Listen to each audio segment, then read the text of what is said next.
Јордан, баш ми е драго што може да седнеме малку и да поразговараме за твоите книги, за твоето творештво и за самиот чин на пишување, би рекол. И јас речиси сите твои книги ги имам прочитано, че сум фан.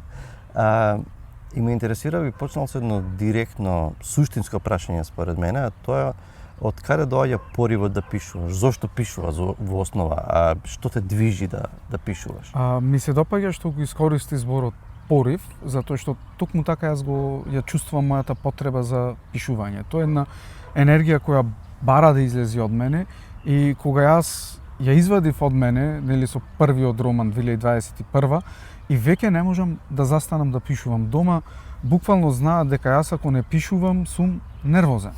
И јас сум оставен да пишувам за тато да не е нервозен. Значи, едноставно тоа е потреба баш како на Масловата хиерархија на потреби, за мене таа е една од основните потреби. И мојов мозок или психички сум спремен да работам 6 месеци како водич, а останатите 6 месеци да пишувам. И ако нешто ми го поремети, ми попречи во тој план за пишување, јас сум нервозен. А зошто го одбра, знаеш што ме интересира, зошто го одбра романот? До сега барем доминира романот како форма кај тебе? Па не знам дали јас сум го одбрал или прозата ме одбра мене. Јас уште како дете се чувствував себе си како раскажувач. Значи како сторителер. И секогаш сум имал потреба да раскажам некоја приказна, дури кога случка некоја се раскажува, таа мораше да биде ставена во концепт, да биде интересно, да е приказна. И некако знаев дека ќе пишувам. Че сум пишувал раскази како дете, сум пишувал во основно, во средно направив кратка пауза за кога почнав на факултет да се вратам назад на пишувањето пак. И кога видов дека расказот како форма ми е премногу тесен, дека ме ограничува, сватив дека е време, затоа што моите раскази ако беа 2, 3, станува 10, 12, 20, значи, 30 страници, спонтано ме водеше да дојдам до роман, да. Сега ти имаш напишано, нема да се обидувам да набрам, бев во искушение да речем, имаш напишано 6-7 романи. Па толку се! Толку се од прилика. Меѓутоа, можеш ли да ми кажеш како, да не мора хронолошки, меѓутоа, што се имаш напишано и по збор два за секој, некоја ориентација да ни дадеш за твои романи? Кратко, хронолошки ќе почнам, пошто полесно ми е, по објавување хронолошки, не по пишување, значи тајни, мрачен трилер кој што е воден од ликовите и имаме главен лик кој влегува кај провалник кој влегува кај серијски убиец со колекција од тегли, за сето тоа да добие поинакво значење до крајот на приказната, бидејќи имаме женски протагонист. Во тајни, продолжението на тегли, веќе споредниот лик од првата книга Инспектор од Саше станува главен лик и неговата тајна е и моралните вредности се ставени на мерило, како од провалникот, така од инспекторот. За следиме ми е книга која што ми е многу мило што доби второ издание, бидејќи е модерна и зборува за балансот на она што е зад камерите, она што го гледаме на социјалните мрежи, наспроти она што е зад камерите, зад социјалните мрежи или реалниот живот, при што една од главните теми кои што опфаќа е сајбербулинг. Потоа следеше серијалот Наследство, 2 книги, Прозорецот и Кошмари. Таа ми е една од постарите идеи, од секога знаев дека ќе е трилогија и ми беше една од вистински предизвик да се напиши алтернативна историја на Македонија до 2016 година, во која имаме теорија на заговор. Значи, експерименти правени во Југославија од некоја тајна организација, а последиците ги чувствуваме во денешно време. Тоа што 2 книги се напишани. 2 книги се напишани, третата ќе излези на есен, да сме здрави живи. Договорот ми е првиот кус роман, кој што и тој беше претходно напишан, сега објавен. Приказна за третманот на, прво имаме нели модерна тема на интернет измами, за да дојдеме до темата на самоубиство и третирање на истата од религиски аспект, како и морален аспект. Мојата омилена, ќе си кажаме, Зборови, таа ми е прва напишана, четврта објавена, затоа што е книга која што зборува за соочување со загуба, при што би се случило ако можеме да зборуваме за со мртвите. Супер. Знаеш, сега зборуваме прво дали би сакал можеш да го дефинираш што знам дека си играш сега со жанровите, нели? Жанровите се широка тема и постојат жанрови и поджанрови, тоа нема крај. Што не ми рече одма дека трилер пишувам. Да, како што пишуваш? Не знам. Значи, супер. Искрено, Следно прашање. Јас пишувам за ликови. Значи, на пример, кај зборови знаев дека имам приказна за загуба. Океј, добро, да, тоа е интересен пристап. Така, се оди од таа приказна, при што ја сакав идејата за зборување, за трепинација како зафат. Иначе дозволив да ме води како тој ќе дојде до неговото разрешување на неговата загуба, да прифати загубата на сопругата, главниот лик, и ми беше забавно. Кај Тегли веќе жанрот можам да кажам дека е трилер. Меѓутоа, кога пишував Тајни, сфатив дека ја немам тежината од Тегли и си играв со внесување повеќе комични елементи. Значи, таа е повеќе трилер него Тегли. Тегли е, например, би рекол дека е хорор, отколку трилер. Значи, тоа ќе те прашам, значи, комерцијално ја пласиравме како трилер, затоа што луѓето, кога ќе им кажете дека жанрот е хорор, се плашат.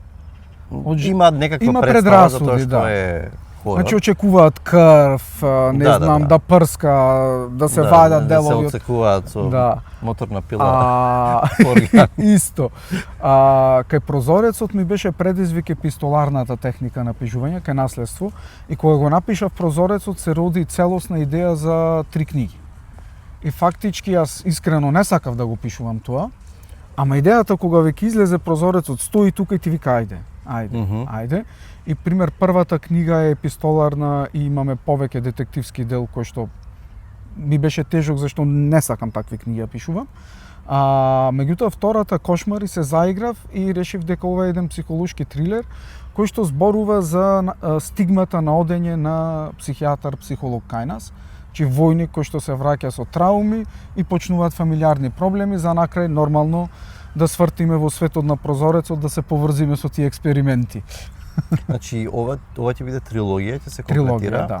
Да. Тегли и Тајни нема да биде трилогија, или тоа ќе биде? Ќе биде трилогија, со тоа што сакам прво да го комплетирам Наследство, затоа што тие приказни се директно поврзани и третата треба да ги поврзи двете приказни и да го добиеме крајот, а третата книга спонтано ми испадна два жанра, е еколошки трилер и политички трилер. Значи, и тие сосема поинакви од претходните две книги. Значи, јас оставам ликовите, да ми кажа. Значи немам конструкција на жан и не мислам на жан кога пишам. Има автори, инаку видеа птицава, човече, ова е некој жираф и некоја прекрасна птица. Не знам во Охрид дали имате вакви птици. Имаме, баш пред некој ден видов и се изненадив ја затоа што немавме. Мислам дека би било кај нас бела чапја, можда. Да, чапја е најверојатно, да. Мала дигресија, почитувани гледачи. И тоа е дел од. Меѓутоа, многу убав амбиентов околу нас и мора да забележуваме. Се надевам може да слушнат дел од птиците. Да, уште верверичка да ни претрчи. Знаеш што сега да те прашам? Сега зборуваме за она, јас имав едно видео, нели, општа фикција наспроти, нели, жанровска литература и така натаму. Меѓутоа, веќе ми кажа сега отприлика каде се движиш на во кои жанрови или поджанрови. Што мислиш дека жанровската литература ни нуди што прави да не загуби од актуелноста или на англиски апел, од привлечноста?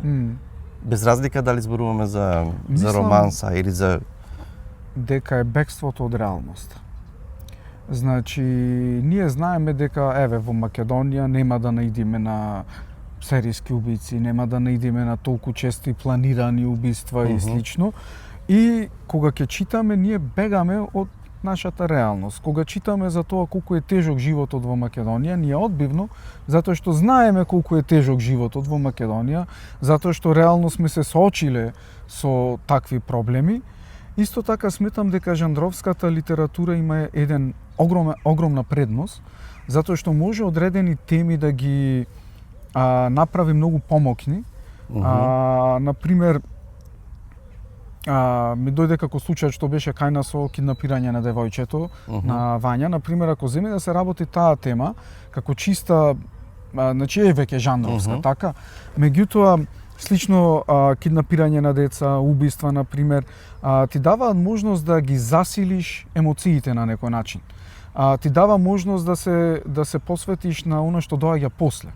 Значи, пак ќе речам, секоја жанровска литература не е таква. Јас не пишувам жанровска литература со истрага.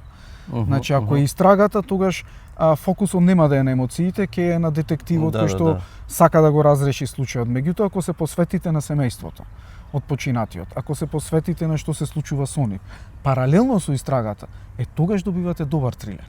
Тогаш добивате трилер кој остава добар впечаток, моќен впечаток и се бави и со емоција, со меѓучовечки односи, едноставно со се.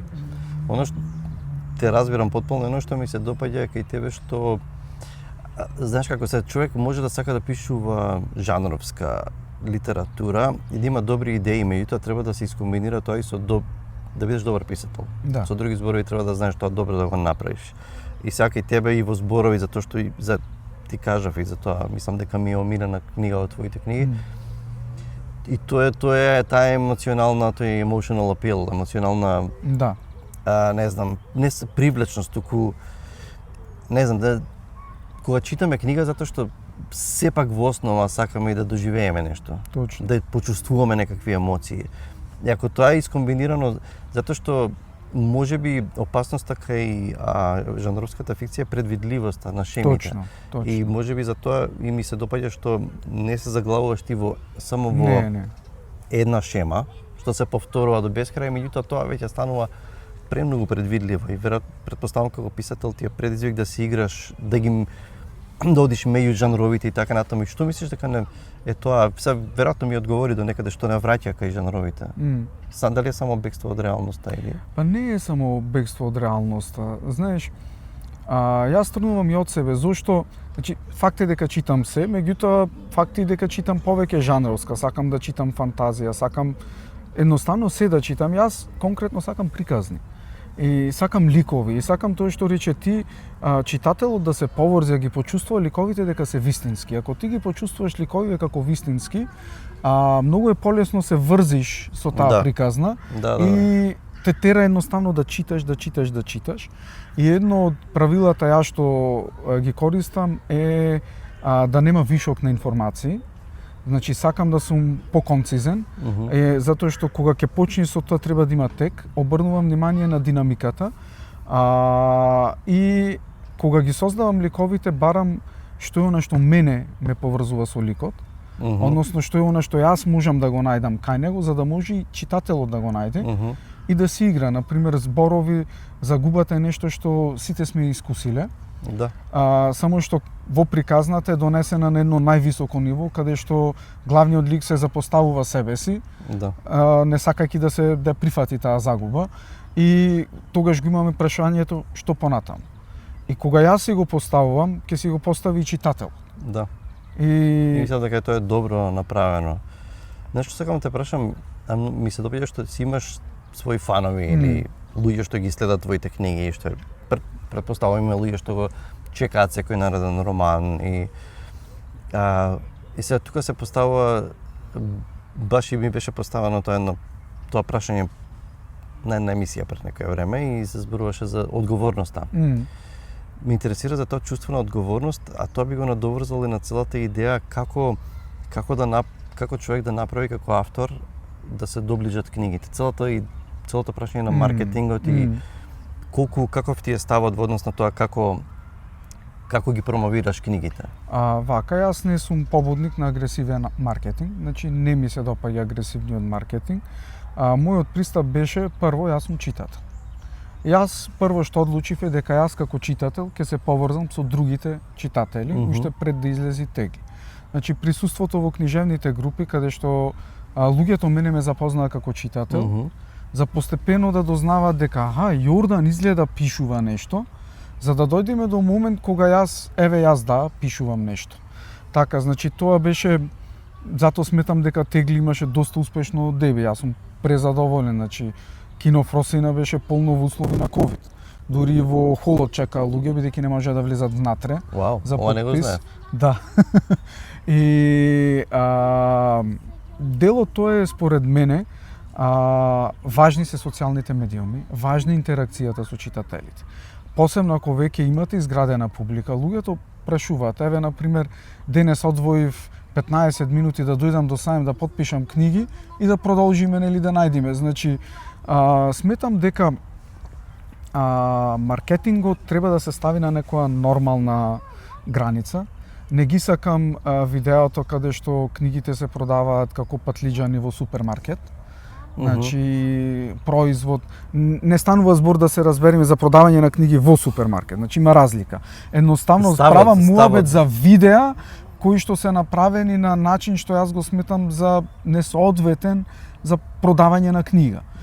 Видеата кои што сега се појавуваат со вештачка интелигенција, со сцени кои што се анимирани, значи треба да ги има, треба да се да постојат такви работи затоа што читателите не само што сакаат да видат, тие сакаат да видат и дека се грижите за нив. Тоа е момент на одговорност. Да, тоа е момент на одговорност, точно. Маркетингот според мене за книгите треба да е одговорен и за мене постои одредена граница која не би ја поминал. И сметам дека и издавачите не треба да ја прескокнат.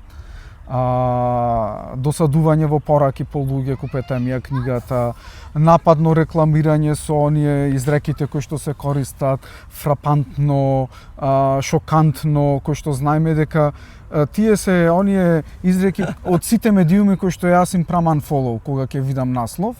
И агресивен маркетинг, значи сметам дека може да се постигне ист ефект и без агресивен маркетинг. Меѓутоа не судам никого, секој нека си ја проба среќата. Тоа е факт, меѓутоа треба да сме одговорни, затоа што Јован Илиевски имаше еден многу бав статус кај што рече дека Сајмот на книга не е пазар. Затоа што книгите не се пазар, се сепак се производ кој што комерцијално треба да се продаде, но за мене мора да постои некоја граница. Да, супер. Знаеш што би те прашал уште едно-две прашања имам. Какви ти се пишувачките навики?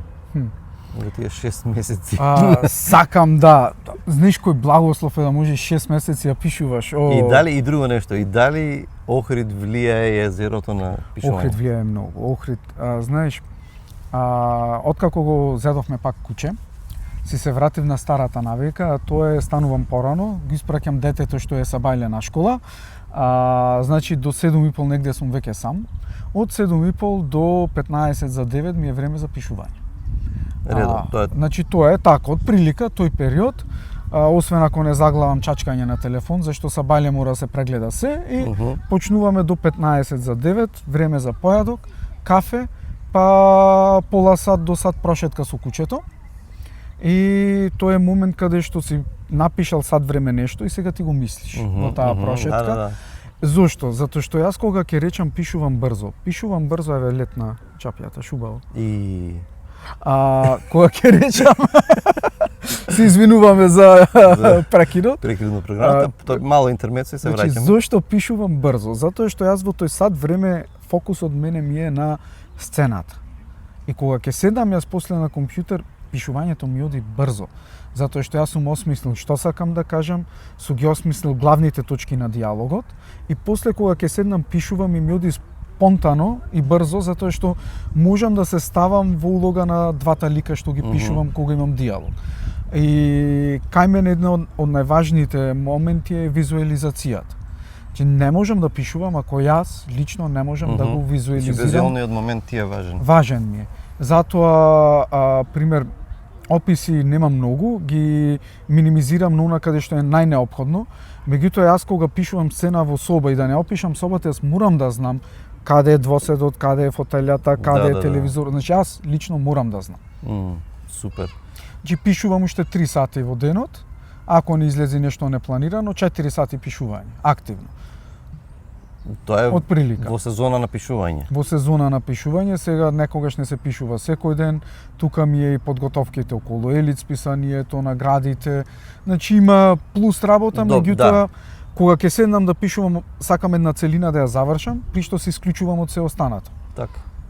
Што би им посоветувал на идните писатели или на луѓето што пишуваат, можеби нешто што тебе ти е важно како навика, како мисла за пишувањето? Прво би ги посоветувал да одлучат што сакаат и да сватат да си пред себе да си признаат зошто пишуваат.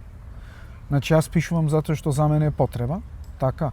Дали пишувате за публика, дали пишувате да сте продавани во Македонија, дискутабилно. Добро, тоа е... Значи, зошто пишувате, поставете си го прво прашањето. Штом го сакате нештото, време се наоѓа секогаш, немој да сте мрзливи. Значи, се е за навика. Имајте идејата и после седнете, натерајте се, пишувате. Јас кога се терам себе си ја пишувам, почнувам со 200 збора, наредниот ден се 400, после тоа се 800, 1000, 2000, значи мора се натерате пишувате, секој ден колку што ќе излези, толку. И бидете искрени со читателите и со публиката, затоа што форсирањето на книги, лажното представување го гледаат. Ова требаше и јас да го слушнам. Фала ти. Имаш уште нешто што би сакал да... Не, ми беше мило што еве токму из Скопје во парк го снимаме ова, што ме извади малку и од саемот и од се. И тоа е тоа. Ти благодарам. Супер, фала ти на муабетот. Се гледаме или во Скопје или во Охрид. Па можда и Струга ќе ми излечкаш да дојдам натаму. Може и во Струга, што многу си ја сакам. Океј, супер. Чао.